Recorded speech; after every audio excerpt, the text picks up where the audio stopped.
Hi guys, இன்னைக்கு வந்து பார்த்தீங்கன்னா, நம்ம லேப்டாப்பில் எப்படி பாஸ்வேர்ட் செட் பண்ணுறது தான் பார்க்க போகிறோம் கைஸ். அதுக்கு விண்டோஸில் செட்டிங்ஸை கிளிக் பண்ணிக்கோங்க. கிளிக் பண்ண உடனே உங்களுக்கு வந்து ஒரு பேஜ் வரும். அதில் வந்து மைக்ரோசாஃப்ட் அக்கௌண்ட் வந்து கிளிக் பண்ணிங்கன்னா சைன்இன் ஆப்ஷன் அப்படின்னு ஒரு ஆப்ஷன் இருக்கும். அதை கிளிக் பண்ண உடனே ஃபேஸ் லாக், ஃபிங்கர் பிரிண்ட், பின் லாக், செக்யூரிட்டி, பாஸ்வேர்டு அந்த மாதிரி இருக்கும். நம்மளுக்கு இப்போ பாஸ்வேர்டு தேவை, அதனால் அதை கிளிக் பண்ணிக்கிடுவோம்.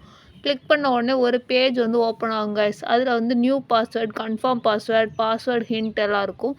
உங்களுக்கு தேவையான பாஸ்வேர்டை வந்து நியூ பாஸ்வேர்டில் கொடுத்து, அதே மாதிரி கீழே இருக்கிற கன்ஃபார்ம் பாஸ்வேர்ட்லேயே அதே பாஸ்வேர்டை கொடுத்து கன்ஃபார்ம் பண்ணிக்கோங்க.